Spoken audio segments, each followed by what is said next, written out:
Hello বন্ধুরা, শুভ সকাল। কেমন আছো? আশা করছি সবাই ভীষণ ভালো আছো। তো সকালে উঠে আমি কিছুক্ষণ বসেছিলাম, কি করব কিছুই বুঝতে পারছিলাম না ঠান্ডার মধ্যে। তো রাতের কিছু বাসন আছে সেগুলো মেজে নিয়েছি আর ভাতটা আমি এখানে বসিয়ে দিয়েছি। আর আজ ঘুম থেকে উঠতে অনেকটা লেট হয়ে গেছে, আর এমনিতেও শীতকাল পড়ে গেছে, তো আর ঘুম থেকে উঠতে ইচ্ছে করে না। আর আমি এমনিতেও ঘুম থেকে দেরি করে ওঠা, সকালে উঠে আমি ডিটক্স ওয়াটারটা খেয়ে নিয়েছি। আর এইগুলো হচ্ছে মেথি শাক, মাঠ থেকে নিয়ে এসছে। আর ভেবেছিলাম যে ছোট মাছ আসবে, ছোট মাছ দিয়ে মেথি শাক দিয়ে চচ্চড়ি করব। তো মাছওয়ালা আজকে ছোট মাছ নিয়ে আসেনি। আর শীতের মধ্যে তো শাক আর সবজির কোনো অভাব হয় না, প্রচুর শাক সবজি খাওয়া হয়। আর ফ্রিজে মাছ রেখে দিয়েছিলাম, এই মাছটা আজকে রান্না করব, পাবদা মাছ। তো রান্নার পরে দেখাচ্ছি। এই যে রান্না হয়ে গেছে, রান্না করেছি হচ্ছে আলু, বেগুন আর ওলকপি দিয়ে পাবদা মাছ রান্না করেছি, আর পেঁয়াজ কুলি ভাজা, আর হচ্ছে মেথি শাক ভাজা। আর খাওয়া দাওয়ার পর বসে পড়েছি ব্লাউজ করতে। আর যে আমাকে ব্লাউজগুলো দিয়ে যায় সে আবার যাবে কারখানায় দিতে, তো খুব তাড়াতাড়ি করতে বলেছে ব্লাউজগুলো। কে রে ঘরে এসে?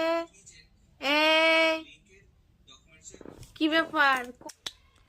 এই দেখায়, এই শোন, আয় আরে কোথায় গেলি রে?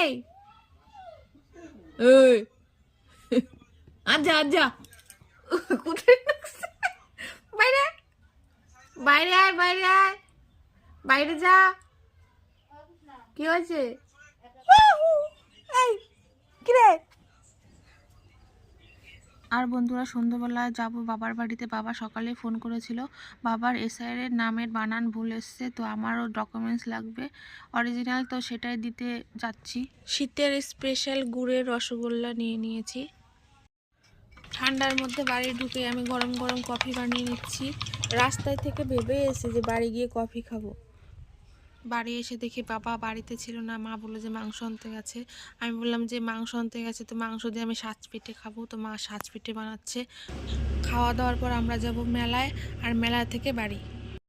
হরেক মাল একটা 50 টাকা ও 100 টাকা, 50 টাকা ও 100 টাকা।